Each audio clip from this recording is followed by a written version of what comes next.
Hi everyone, I'm Caroline with Tome Society, and I'm so excited to be talking to Gillian McDunn, author of Caterpillar Summer, on our Club Tome It list.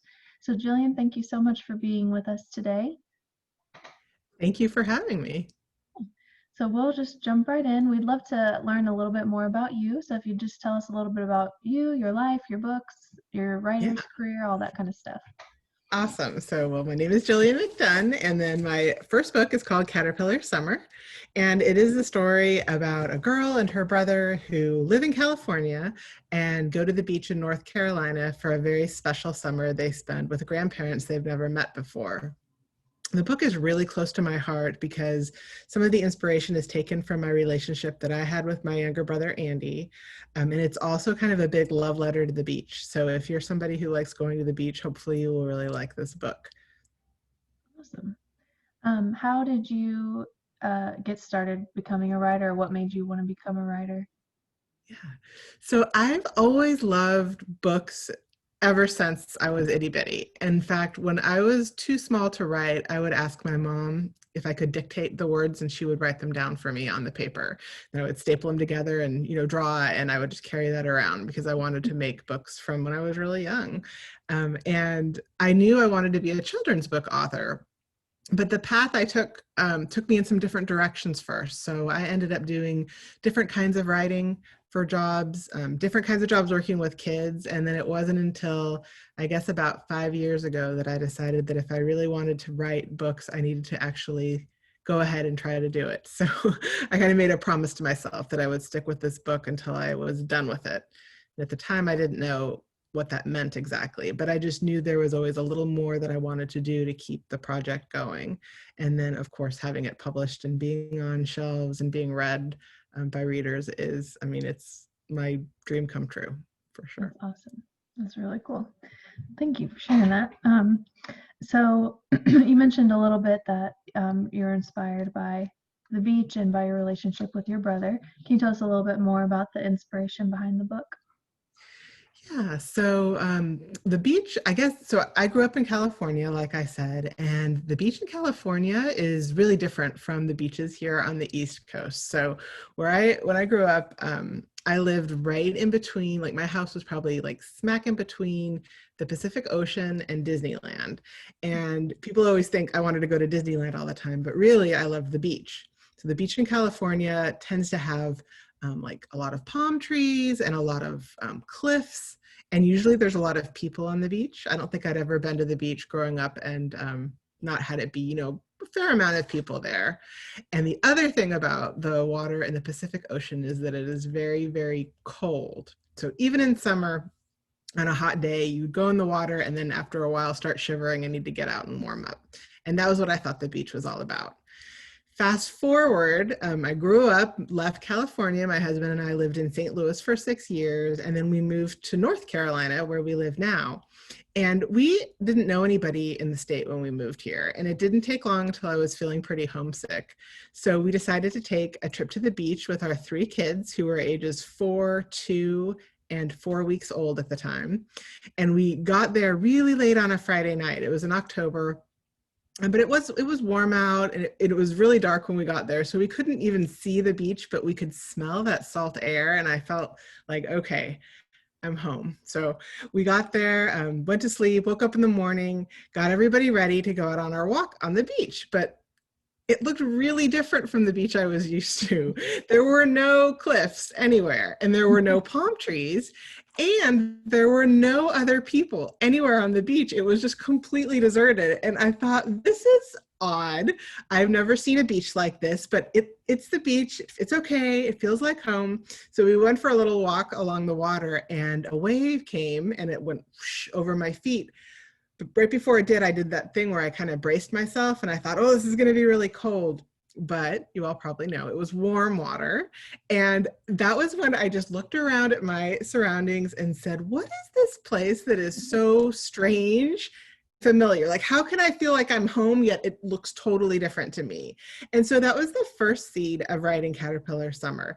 I love that theme of strange and familiar bumping up against each other. And you'll see that again as you read when Kat goes to her grandparents' house for the first time. She's never been there, so it's strange, but she sees little things, little pieces of her mom and little things that her mom has put in her books. And she has that collision of strange and familiar at their house and when she goes to the beach for the first time in North Carolina.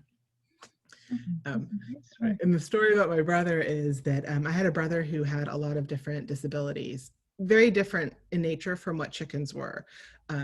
But we were always very close. We were only 18 months apart. So I was just a toddler when he was a baby, and he was going to a lot of appointments, like therapies and different specialists. And we were just very close. We had a really strong connection. And soon enough, the different therapists and specialists realized that he would work harder if I was there encouraging him and helping him. Mm-hmm. So I took that responsibility very seriously. And so I was interested to write about that kind of sibling relationship where there is love and fun and joy. And there's also this responsibility the older sibling feels to the younger one. So those were the two big inspirations for the book. Okay, thank you. All right. So you kind of answered the next question that we had from a reader. What inspired you to set the book on the North Carolina coast for the majority? So we got that. Next, we have some questions about the characters. Lily K. from Martin Elementary and TJ from Lanier Elementary wants to know where the names Caterpillar and Chicken came from. Oh, those are such good questions. So I knew early on that their mom would be a picture book artist. And I liked the idea of her creating characters that were based on her kids in a way that, Kat would want to be thinking about that and what that meant for her identity, I guess, and I guess what her mom sees her as and reflecting on that. So I knew that I didn't want cats to be an actual cat. I wanted it to be something to show that gap between maybe how mom sees Kat and how Kat sees herself. And chicken honestly just sort of popped in my head.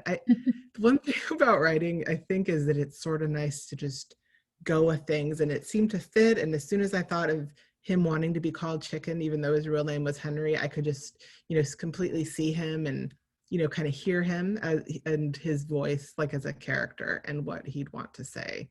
And I also think that, caterpillar you can't think about a caterpillar without thinking about change.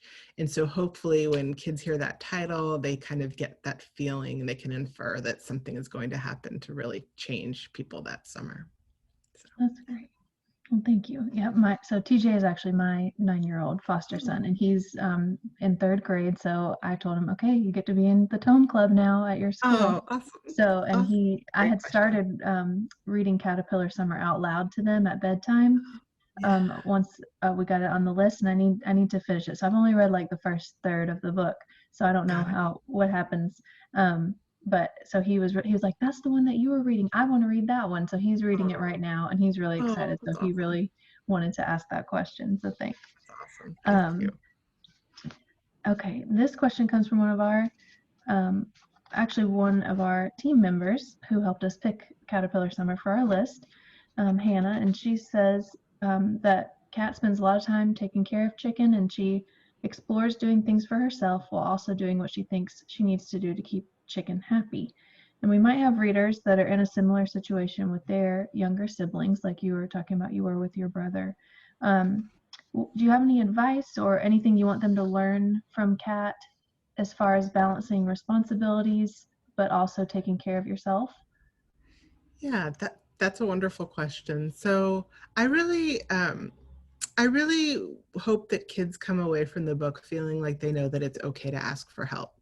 Some of Kat's responsibility is put on her shoulders, and sometimes it's things that she's taking on that she probably doesn't need to be taking on. It's something that communication with her mom is going to help a lot. So hopefully kids will see how important it is to confide in trusted adults if there's something that's sort of beyond them, and that there's just nothing wrong with saying, I really need help. This is a little too much for me.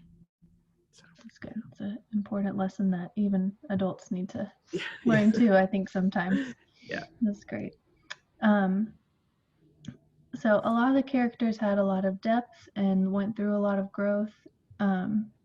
how did you do anything specific when you were writing to like get into the mindset of the different characters? Yeah, so I am a really big believer in doing lots of pages like in notebooks or typing ahead of time with my characters. And I always try to write everybody's story, what happened, like big important things in their lives, background things. And usually those things don't necessarily, I mean, they don't necessarily make it in the book directly, but I think going through that process helps me think of them as just really like real people have. Like, they don't just start when the book opens. In my mind, they started, you know, from the time of their birth. And I kind of try to identify things that are important to them, like maybe what's their biggest fear, or what's their, you know, I have this exercise, and I do this with all my characters, where I challenge myself to write 100 things about each character. And so early on, that's like pretty easy. And then as you get going, it gets really hard. And so sometimes I'll write things like, oh, their favorite lollipop flavor is blue raspberry, or something like that, that just seems so off the wall. And usually those things don't make it in the book, but it's that push toward really filling that out that makes them more like a real person. And sometimes those things do make it in the book, because there is a little scene when they're on the airplane, and Chicken actually does have a blue raspberry lollipop in there, which is just like a personal little nod to myself of like, remember that that kind of work is really important and sometimes does pop up into the story too. Yeah, that's great. That's really good advice on the writing process too. Thank you. All right, so now we have some fun questions that we have been asking all of our It List authors.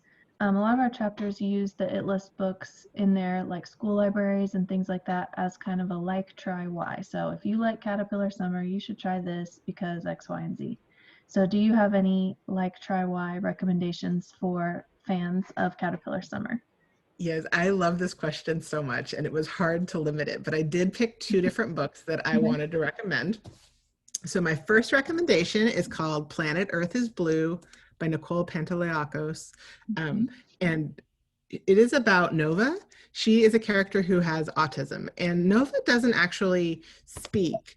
So the chapters of this story are like partly told from third person, and then part of them are letters, because Nova is separated from her sister, who's really important in her life. And so she writes letters to Bridget. So we kind of get inside Nova's head that way. And they are counting down to the Challenger space shuttle takeoff. So Bridget's away, and Nova can't wait for her to come back, because she had promised she'd be back so they could watch it together. So there's a lot in here about family. Did I ever say Nova has autism? I think I did say that. It's just a fantastic book if you like to have a lot of feelings and really get into the mind of your character. So that's called Planet Earth is Blue. The other one I'd really like to recommend is a new one that just came out this summer. It is called Something to Say, and it is by Lisa Moore Ramey.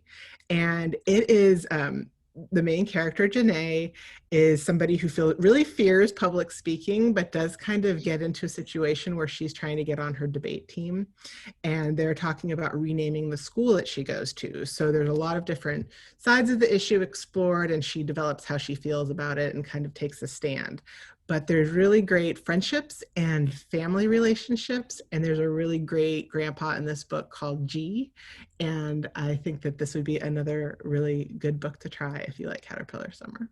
Awesome. Well, thank you for those. I know we have Something to Say. I've seen that on our list to read for our team to read to consider for next year. So I'm glad to see Oh, you awesome. Yeah, recommend it's that. wonderful. Because I think I might have She's signed such up a to read master that at one. making those relationships. I mean, I think she's a wonderful writer. Awesome. We'll check those out. All right, and then another fun one. Do you have any songs or playlists that you would either inspired you or you would consider like a soundtrack for Caterpillar Summer?